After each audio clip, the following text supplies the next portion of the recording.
Hello everyone, I'm Alex Dykes, and today we're inside the 2015 Hyundai Genesis, taking a look at Hyundai's new BlueLink infotainment and navigation system in the Genesis. We're taking a look right here at the center console first because we have these direct access buttons as well as a multi-way infotainment control joystick.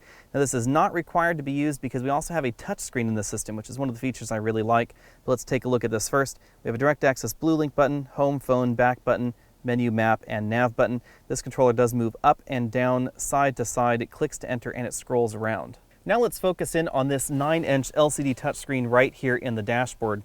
Now if we did get the base model Genesis, this would be a 7-inch LCD touchscreen. Right here we have the home screen in the system. You can select between navigation, which is standard, Sirius Xm Data services, phone, BlueLink settings, media, Sirius Xm, that's the radio portion, and the AM/FM right there. The system, as I said, can use either the multi-way control joystick that's right there in the center console, as you can see here, or you can actually just click on the screen right there, and that is very handy, I think, as far as system interaction goes, especially if you're in the navigation system, because if we're in this area here and we wanted to, the ability to use the scroll wheel as well as the touchscreen is really a very intuitive interface combo. You'll also see this in the Infinity systems, because if I'm going to enter an address, it's a lot easier to type your entry on the screen than to use the scroll wheel to try and find your street number or your address, especially on a keyboard like this. Address entry is very snappy in the system, as you can see right there. We hit the city button to move on over to the city. And you can see how quickly this address can get entered in the system. The voice commands are also very natural. It'll give you multiple route options as well. We have a shorter distance or a faster time option, and then we just click right there to start guidance. Will start now. If you do get the heads-up display option, navigation instructions will also be shown right there on the heads-up display. If we click on back to the home screen, we have our Sirius Xm Data. We get weather, traffic, and fuel prices in a very easy to read format there. We can click right there on each option to get more information if we want 6 hours, 3 hours, etc. We can go back to the menu if we want to look for a different location. So you can choose ski resorts, favorites, cities, etc. If we go on back, we also get traffic information. We have no traffic incidents on our particular route. It would give us information there if we did have one. If we go back to the navigation map, you'll also see we do have Sirius Xm traffic displayed right there on that map screen as well. If we click on fuel prices, it will help us locate the cheapest fuel by distance to us. So you can choose fuel type, diesel, even though we don't have a diesel here, mid-grade, premium, etc. And then you can sort it by brand if you so desire. If we click on over to the phone option, we do have a fairly typical Bluetooth phone interface with, again, a touch dial pad right here, which is really handy. We have our recent calls. We have our phone call list right here, so you can search your address book. We also have vehicle favorites there. You don't find text messaging assistant like you will in certain other vehicles. If we go on back to BlueLink, this is where you'll find some of the connected options in the Hyundai Genesis. We have driving info, and here you can see distance driving, you can see acceleration, deceleration, speed distribution, etc. over the predefined time, so it's over the last 49 minutes or so. We've had a lot of idle time for video shoots. If we go on back, we also have Google Send to Car, so you can send addresses to car.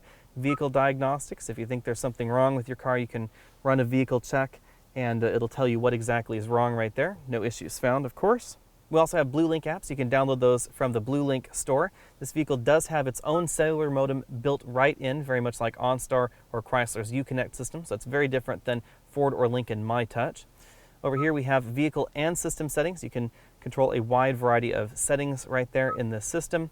Over on the media tab is where you'll find iPod, AHA, Pandora integration, as well as Bluetooth audio and the USB audio interface. I have an iPhone 5 connected right here, and it does work very well with this system. One thing to note is this system does not provide voice commands through your USB or your iDevice library, so you can't just click a button and say play artist Madonna or play artist whatever. You do have to browse around using the vehicle's list or menu options right up here. So if we click list, we do get playlists, artists, albums, genres, etc. Very easy to interact with, very snappy as well. Right here you can see this is the current track playing. If we go on to the menu option, you can go right over to now playing, and we can also turn on our shuffle, repeat, scan, and adjust our sound settings. If we go on back, we have Sirius XM over here. It's fairly easy to interact with as well. We also have shortcut tabs over to AM and FM radio, or you can always go back to that home menu and then click AM/FM. Overall, the system has had some decent upgrades over the 2014 version of the system found in the last generation Genesis. I would rather have this system than any of the current Lexus Enform products because Lexus uses that Lexus Remote Touch Controller joystick, and I really don't find that an intuitive method at all.